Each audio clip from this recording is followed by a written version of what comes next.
Let's talk about how we can blend the pentatonic sound with the Lydian sound, because while the Lydian mode is the fourth mode of the major scale and it's technically a major tonality,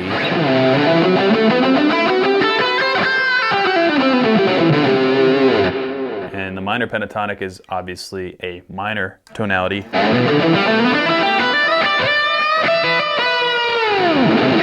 the two of them work really well together.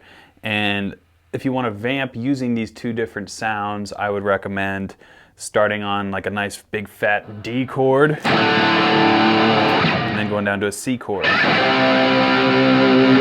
And you don't have to make them major or minor, but if you have to, I would make the D major, something like this. And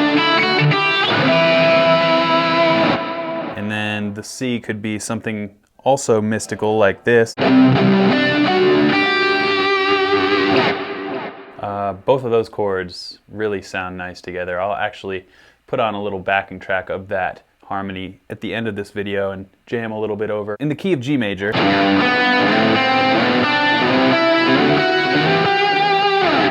we have 7 notes and 7 subsequent modes. And if you don't know about modes or major, minor scales, etc., check out Guitar Super System. It's linked right down below.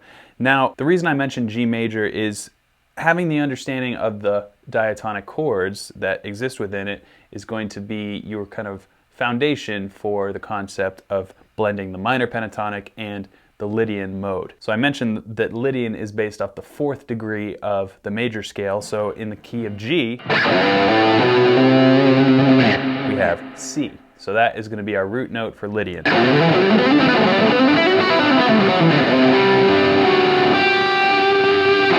And the minor pentatonic out of the key of G is based off the 6th mode of the major scale, which would be Aeolian, and that looks like this.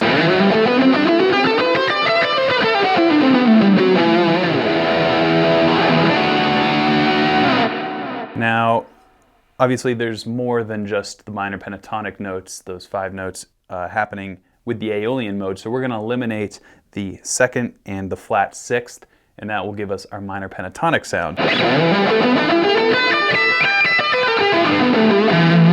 This is based off the 6th note of the G major scale, E.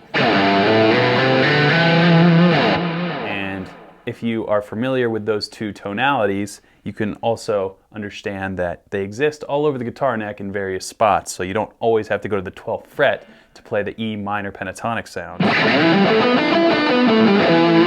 You can come down here, or you can come over here. There's a lot of different spots to play it, and obviously you don't have to play on just those 3 strings.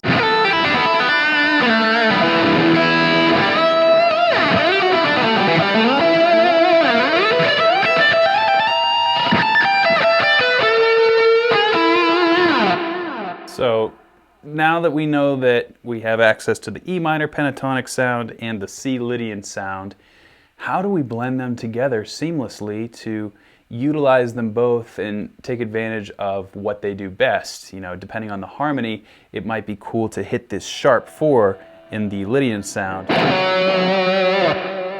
But sometimes it could be cool to hit like a flat 3rd of the E minor pentatonic sound. So an understanding of intervals is definitely key here. Pun intended. Yes, pun intended. And once you have an idea of which note sounds cool against which chord, again, keeping those chords simple between D and C, you can figure out which notes you like over which chords. So think about D, just a D major sound.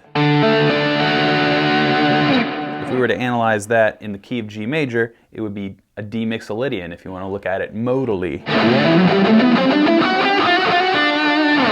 And as we know, C Lydian is right next door.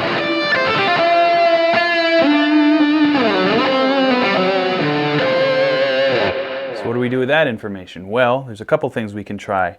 First, it's sort of an experimentation. So what I'd recommend is actually, before you get to a backing track or anything like that, try and hear the harmony by playing through the changes and like maybe hitting a root every bar or every second bar or something like that. So here's what I mean.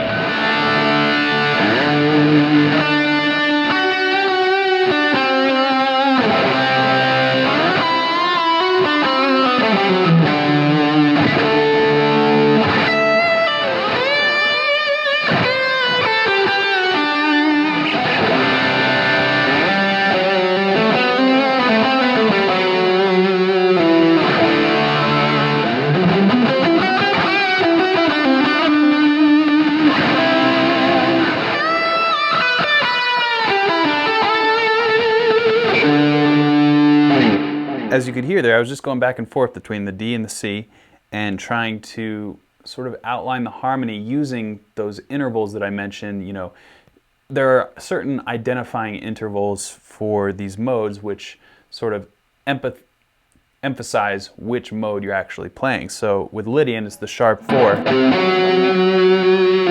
And with the D mixolydian, it would be this major third or flat 7, depending on how you're looking at it, but I look at it modally, so it would be the major third of D, which is F sharp. And there's a couple different ways to approach it.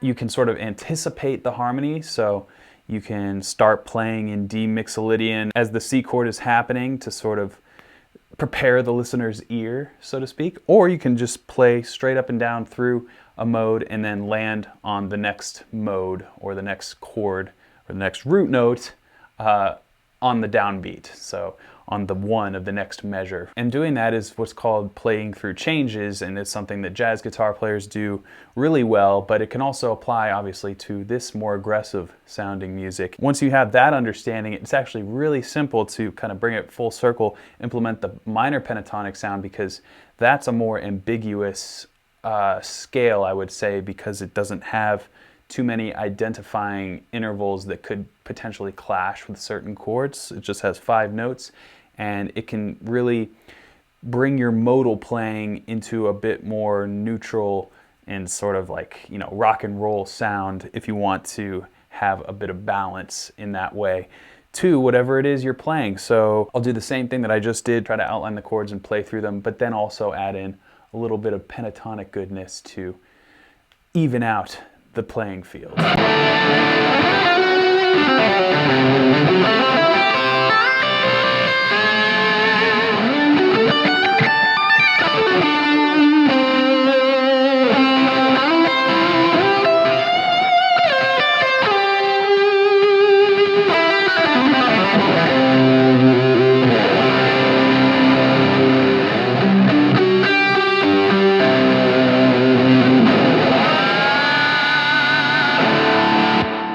Okay, so now that you have a sort of a framework of how you could go about doing this without the backing track, I'm going to put on the backing track now, and this is going to sound even cooler because I will have all of those tools at my disposal, and I won't have to be working so hard to convey the harmony at the same time. Again, if you're interested in any of the music theory that I got into in this lesson, then check out Guitar Super System. It's linked right down below.